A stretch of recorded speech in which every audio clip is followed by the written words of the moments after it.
শাশুড়ি সন্দেহ করেছিল যে পুত্রবধূ তার ছেলেকে বিশ্বাসঘাতকতা করেছে, তাই তিনি লুকিয়ে বিছানার পাশে রাখা কেয়ার লিকুইডের বোতলটি বদলে আঠা দিয়ে ভরে দিলেন। তারপর তিনি পুত্রবধূকে বললেন যে তিনি বাইরে কোনো কাজ করতে যাচ্ছেন, কিন্তু তিনি জানতেন না যে নারীটি তার সব কাজই দেখে ফেলেছে।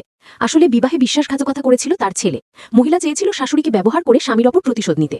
আগের জীবনে তিনি তার সেলিব্রিটি স্বামীকে এক বন্ধুর সাথে ধরেছিলেন, কিন্তু তাকে অজ্ঞান করে ফেলা হয়েছিল। তারা দুজনে মিলে মহিলাকে বিছানায় রেখে উল্টো তাকে ফাঁসানোর চেষ্টা করেছিল। পরে মহিলা শাশুড়িকে বলেছিলেন যে তার ছেলে বিবাহে বিশ্বাসঘাতকতা করেছে, কিন্তু শাশুড়ি সবসময় ছেলেকে বিশ্বাস করত। তিনি মহিলাকে বাড়ি থেকে বের করে দেন। শেষ পর্যন্ত মহিলা মারাত্মক অসুস্থ হয়ে মারা যান। চোখ খুলতেই তিনি দেখলেন তিনি ফিরে এসেছেন সেই সময় স্বামীর বিশ্বাসঘাতকতা ধরার 3 দিন আগে। এবার তিনি নিজের ভাগ্য বদলাতে চাইলেন, তাই তিনি ইচ্ছা করে নীল রঙের একটি কেয়ার লিকুইডের বোতল বের করে খুব নার্ভাস আচরণ করলেন। ঠিকই, শাশুড়ির তখন মনে পড়ে গেল ছেলের কথা। সে নাকি 1 সপ্তাহের ব্যবসায়িক সফরে যাচ্ছে এবং মাকে বলেছে পুত্রবধূর ওপর নজর রাখতে। শাশুড়ি জানতেন না যে লোকটির সেই বিজনেস ট্রিপ আসলে তার নতুন প্রেমিকার সাথে দেখা করতে।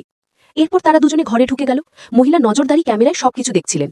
যেমনটি আশা করেছিলেন, লোকটি কেয়ার লিকুইড ব্যবহার করল আর আঠার কারণে তারা দুজনে আটকে গেল। তখন লোকটি মহিলাকে ফোন করে বলল যে বাড়িতে নাকি চোর ঢুকেছে এবং তাকে যেন বাড়ি না আসে। মহিলা উপরে উপরে রাজি হলেও সঙ্গে সঙ্গে শাশুড়িকে ফোন করে বললেন যেন তিনি এখনই বাড়ি না আসেন। মহিলার উত্তেজিত কণ্ঠ শুনে শাশুড়ির মনে হলো পুত্রবধূ নিশ্চয়ই নতুন প্রেমিক নিয়ে বাড়িতে এসেছে, তাই তিনি দ্রুত ফিরে এলেন। বাড়ি পৌঁছেই তিনি ঘর থেকে আসা অদ্ভুত শব্দ শুনতে পেলেন।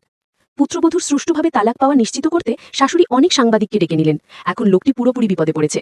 সে দ্রুত দরজা লক করে শাশুড়িকে বলল যে সেই ঘরের ভিতরে আছে, কিন্তু শাশুড়ি বিশ্বাস করলেন না, কারণ তার ধারণা ছিল ছেলে তো ব্যবসায়িক সফরে আছে।